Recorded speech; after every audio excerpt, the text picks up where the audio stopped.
Good morning, Michelle Saxman here, and ready to share with you some time with Jesus Calling by Sarah Young on January the 25th.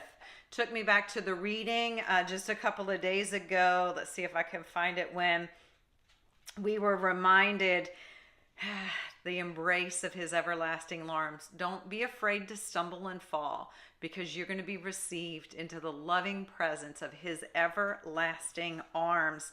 We are enfolded, wrapped in this robe of righteousness. And then it is this be still. And to me, it was almost like a little tea bag. Just be still, steep in my light. And just like a garden, you guys, it needs to be watered, but it needs the light.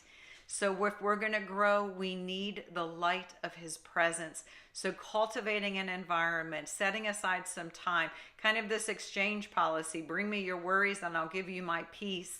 And then to wrap this reading up, to me, it was really about the yoke, taking on his yoke, walking at his pace in his presence to receive his peace. Don't try to speed it up. He wants to do a creative work. And I also like to talk about, he talks about who he has desired for us to be.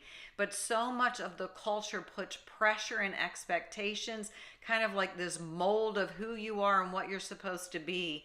And he says, shed all of that, work with me, be patient with me, and let's see who you become. You will be transformed from the inside out. It's not necessarily going to be in an appearance, which is what the culture is going to see, but rather it's going to be the presence of peace, the ability to be a source of discernment and peace regardless of the circumstances.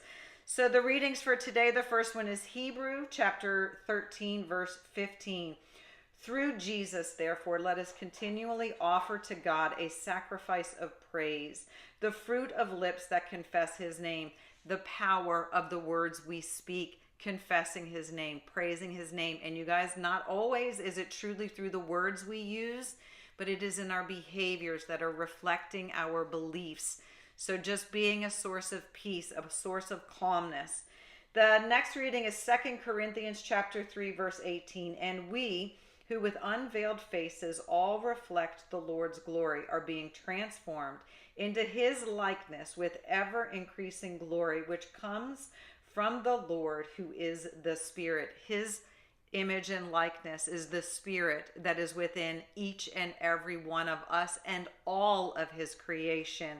So we have unveiled faces because of the death and resurrection of Jesus Christ. The veil has been torn and we get to see and experience and have a personal relationship with our Creator and our Savior. The final reading is Psalm chapter 73, verses 23 and 24. Yet I am always with you. You hold me by the right hand. You guide me with your counsel, and afterward you will take me into glory. We can never be separated from his perfect love.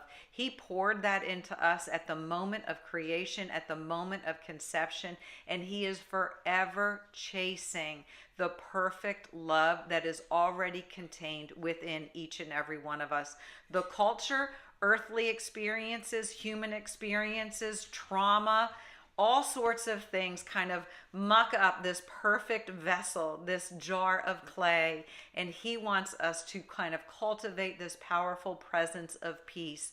He is our true source. Let my love enfold you in the radiance of my glory. Sit still in the light of my presence, and you will be transformed from the inside out. So y'all have a super blessed day. Stay connected to the vine, and I will talk to you soon. Bye-bye.